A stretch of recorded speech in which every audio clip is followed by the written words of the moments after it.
In 1511, in the holy city of Mecca, a powerful governor declared war on a drink. He gathered the religious scholars, pointed to a cup of dark, bitter liquid, and ordered every place that served it shut down. The cups were smashed.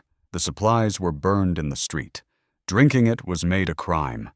The governor was terrified of what this drink was doing to his city. Not because it made people drunk, because it made them awake. It made them talk. It made them gather in rooms late into the night and argue about power. The drink was coffee. And today, the world drinks more than 2 billion cups of it every single day. That gap between a substance powerful enough to be outlawed and a substance so ordinary you make it half asleep before work is one of the strangest stories in human history. Because coffee did not just wake people up. It financed empires. It fueled revolutions. It built one of the largest slave economies the world has ever seen. And it started with a wild red berry on a hillside in Africa. But coffee's story does not begin in Mecca, and it does not begin with a cup. It begins with a goat. Or at least, that is how the legend goes. How did a wild shrub from the Ethiopian highlands end up toppling governments, igniting the Enlightenment, and chaining millions of human beings to plantations an ocean away? How did the same drink get blessed by a pope and banned by a sultan? Stay with me, because almost none of this is in the textbooks. The story starts in the highlands of Ethiopia, in a region once known as Kaffa, more than 1,000 years ago. According to the most famous legend, a young goat herder named Kaldi noticed that his goats were behaving strangely. After eating the bright red berries of a certain wild shrub, they became so energetic they would not sleep at night. Kaldi tried the berries himself, felt the same jolt, and brought them to a local monastery. The monks, the story goes, used them to stay awake through long hours of prayer. Now, that story is almost certainly a myth. It was not written down until 1671, hundreds of years after it supposedly happened, and no goat herder named Kaldi can be found in any record. But the core of it lines up with what historians and botanists have confirmed. The coffee plant, Coffea arabica, is native to the forests of southern Ethiopia, and the people of that region were using it long before anyone brewed it as a hot drink. They did not sip it. They ate it. The Oromo people crushed the coffee cherries, mixed them with animal fat, and rolled them into dense balls that warriors carried as food on long journeys. It was an energy bar, not a beverage. For centuries, that was the extent of coffee's reach. A wild plant, a local custom, a secret of the Ethiopian highlands that the rest of the world knew nothing about. Then coffee crossed the water. Sometime before the 1400s, the plant made its way across the narrow strip of sea to Yemen, on the southern edge of the Arabian Peninsula. And it was here, not in Ethiopia, that coffee became the drink we would recognize today. Yemeni farmers began cultivating it deliberately, and Sufi monks, members of a mystical branch of Islam, discovered that a hot brew made from the roasted beans helped them stay alert during their nighttime devotions. They called it kahwa. The word originally referred to wine, which was forbidden in Islam. So coffee became something else entirely. The wine of Islam. A drink that sharpened the mind instead of clouding it. And this is where coffee stopped being a quiet ritual and became a force. Because once people had a legal stimulant that gathered them in groups, something new appeared in the cities of the Islamic world. The coffeehouse. By the early 1500s, coffeehouses were spreading through Mecca, Cairo, Damascus, and beyond. They were unlike anything that had come before. Taverns served alcohol and a certain kind of crowd. But the coffeehouse welcomed everyone. Merchants, scholars, poets, travelers, ordinary working men. People came to drink, yes, but also to play chess, listen to music, share news, recite poetry, and argue about politics and religion. In Constantinople, the heart of the Ottoman Empire, coffeehouses became so central to intellectual life that people called them schools of the wise. Imagine the scene. Low couches and small tables, the smell of roasting beans, the murmur of a dozen conversations at once, a storyteller in one corner, a chess game in another, a circle of men leaning in to hear the news from a caravan that had arrived that morning. For the first time, ordinary people had a place that was not the mosque, not the market, and not the home. A neutral ground where your status mattered less than what you had to say. Historians sometimes call the coffeehouse the original social network, and like every network that lets people talk freely, it terrified the powerful. And that is exactly what frightened the people in charge. A room full of citizens, fully awake, exchanging ideas and complaining about their rulers, is a dangerous thing for a ruler. Which brings us back to that governor in Mecca in 1511. His ban did not last. The people protested, the higher authorities overruled him, and the coffee came back. He was later executed himself. But he would not be the last to try. In the 1600s, the Ottoman Sultan Murad IV took it much further. He banned coffee across the empire and made the punishment death. Records describe him disguising himself and walking the streets of his own capital and beheading anyone he caught drinking it. People drank it anyway. Think about that for a moment. A drink so compelling that an empire threatened to kill you for it, and people still could not stop. Every attempt to ban coffee failed, because by then it was not just a drink, it was a habit, an economy, and a social world all at once. For a long time, the entire global supply of coffee came from a single place: Yemen. The port city of Mocha became the center of the coffee trade, and the name still echoes on cafe menus today. The Yemenis guarded their monopoly fiercely. They knew that as long as they controlled the only source of coffee plants, they controlled the money. So they made a rule. No fertile beans were allowed to leave the country.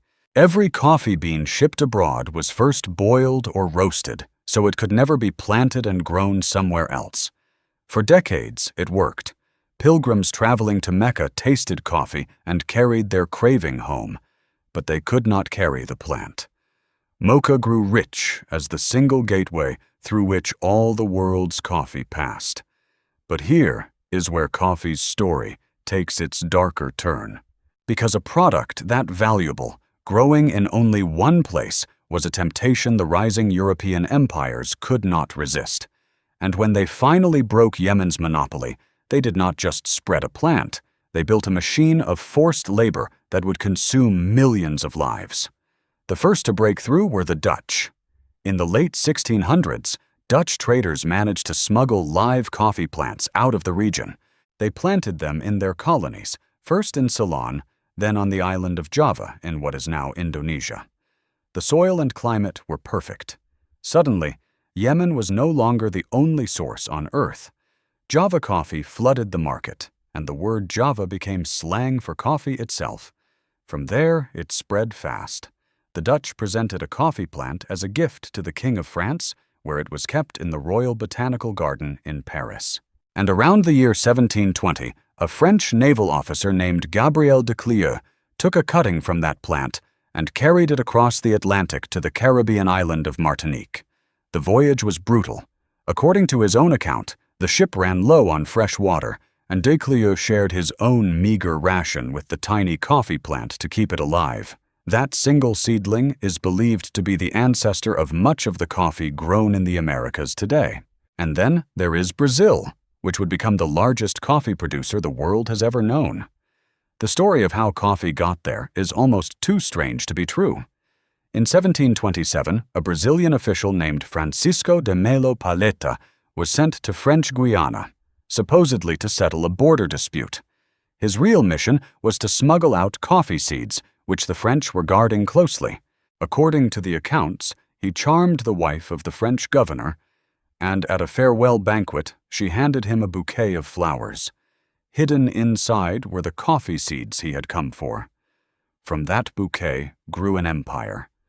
But this is the part most people never learn. Coffee did not spread across the Americas through gardens and gifts.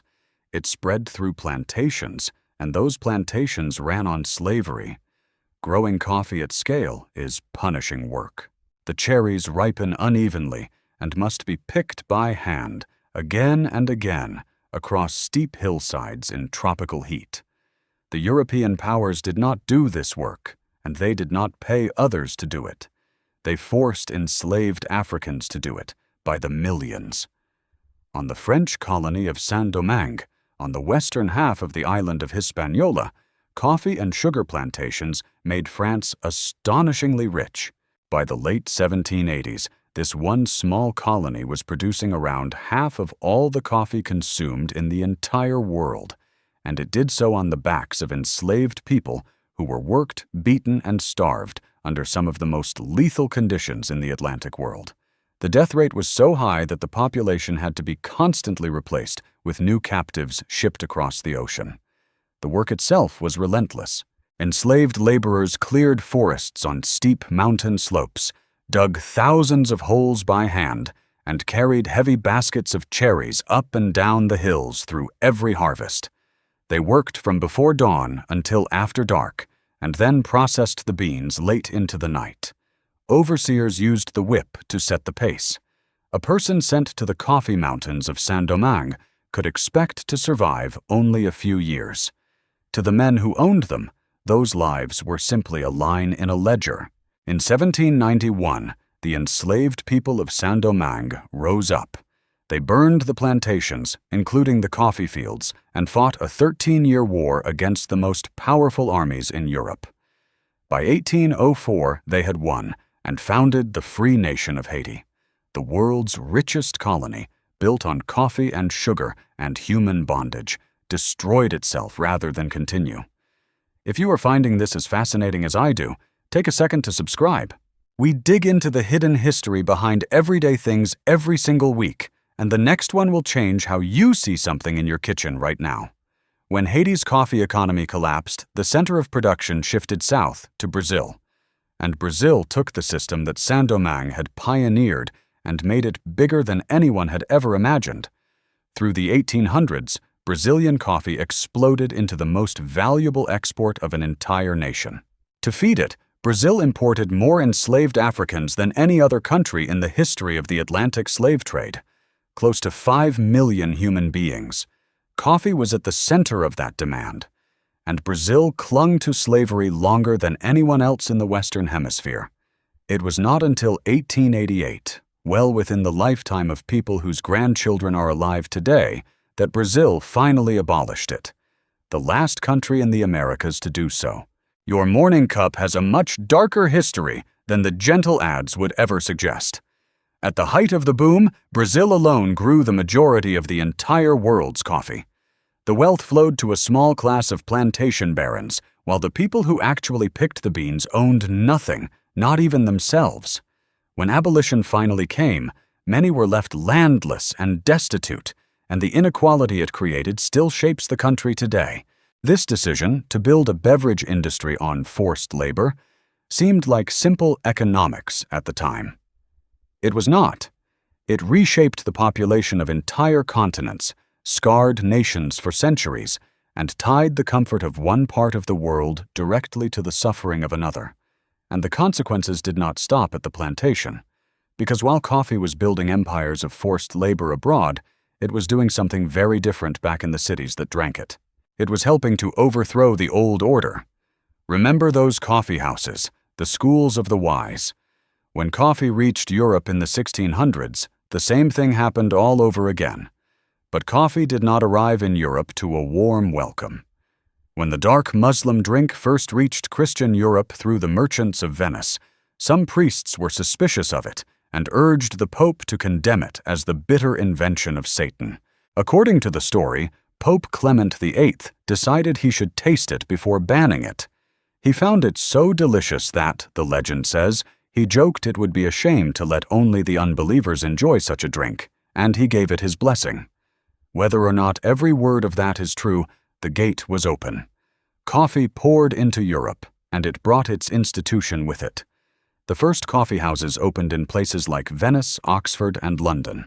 In England, they were nicknamed penny universities, because for the price of a single penny, The cost of a cup of coffee, you could sit for hours and listen to some of the sharpest minds of the age. People did business there, read the newspapers there, and debated the radical new ideas of the age there. One London coffeehouse, run by a man named Edward Lloyd, became the meeting place for shipowners and merchants, and eventually grew into Lloyd's of London, one of the most important insurance markets on the planet. Another became the gathering point for stockbrokers and helped give birth to the London Stock Exchange. Entire pillars of the modern financial world were born over cups of coffee. The rulers noticed, and they panicked, just as the governor of Mecca had. In 1675, King Charles II of England issued a proclamation to shut down the coffeehouses, calling them places where disaffected people spread scandal against the government.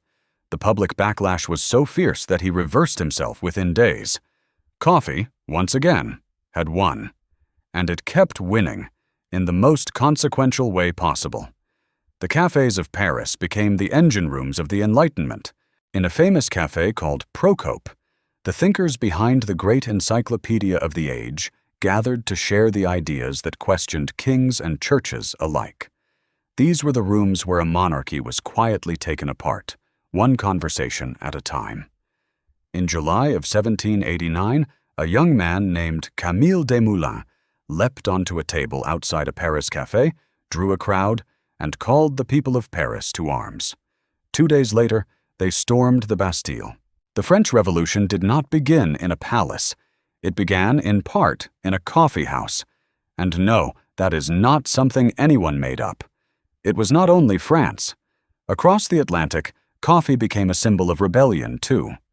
When American colonists dumped British tea into Boston Harbor in 1773 to protest taxation, drinking tea became a mark of loyalty to the crown, and switching to coffee became a patriotic act. John Adams, who admitted he preferred tea, made himself drink coffee instead. To this day, the United States is a coffee nation rather than a tea one, and the reason traces straight back to a tax revolt. Today, coffee is so ordinary that we have forgotten it was ever dangerous. The numbers are staggering. Coffee is grown across a band of the planet near the equator that experts call the Bean Belt, in more than 50 countries. Brazil is still the largest producer, followed by Vietnam and Colombia. Around the world, people drink well over 2 billion cups every day. Caffeine, the active ingredient that started this entire story on an Ethiopian hillside, is now the most widely used psychoactive substance on Earth. You may have heard that coffee is the second most traded commodity in the world after oil. It is one of the most repeated facts about coffee, and it is not actually true. It is an exaggeration that took on a life of its own, but the reality is impressive enough on its own. Coffee is one of the most valuable agricultural products traded anywhere, and the livelihoods of an estimated 100 million people depend on it. The 20th century turned coffee into an industrial product. After a massive overproduction crisis, Brazil at one point burned enormous quantities of its own coffee to prop up prices. Instant coffee, perfected in the 1930s, went to war in the backpacks of soldiers and came home a habit. Then Italy gave the world espresso, with its rich layer of crema. And decades later, a single shop in Seattle, founded in 1971, grew into a global chain that put a cafe on nearly every corner. What began as medicine, then luxury, then fuel, had quietly become an identity. People now define themselves by how they take it, and nearly all of them feel it when they skip a day, because caffeine is mildly addictive, and most of the planet is, in the gentlest possible sense, dependent on it. There was a shift in who grows it too. Vietnam, which barely produced coffee a few decades ago, rose in a single generation to become the second largest grower on Earth. But the dark thread never fully disappeared. The price of coffee is set far from the farms that grow it, on commodity markets that can swing wildly from year to year. When prices crash, the people who suffer most are the smallholder farmers, many of them earning just a few dollars a day for a crop that becomes a luxury by the time it reaches your cup. That is the reason fair trade labels exist. And there is a new threat on the horizon. Coffee is extraordinarily sensitive to temperature, and as the climate warms, studies suggest that up to half of the land suitable for growing the best Arabica coffee could become unusable within a few decades. The drink that has survived bans, revolutions, and empires now faces a challenge none of those rulers could have imagined. So think about all of that the next time you reach for your morning cup. That dark, bitter liquid was once feared by sultans and blessed by popes. It built financial markets and burned down plantations. It kept monks awake, kept revolutionaries talking, and kept millions of enslaved people chained to hillsides an ocean away. The things that feel most ordinary in our lives are often the ones with the bloodiest, strangest stories hidden inside them. A wild red berry from the forests of Ethiopia became the fuel of the modern world. It woke us up, and it would not let us go back to sleep. Coffee is never just coffee. It never was. If this story changed the way you see your morning cup, subscribe, and tell me in the comments which part surprised you the most. Next week, we are following another everyday fruit that toppled actual governments, the strange and brutal history of the banana. You will not believe what was done in its name.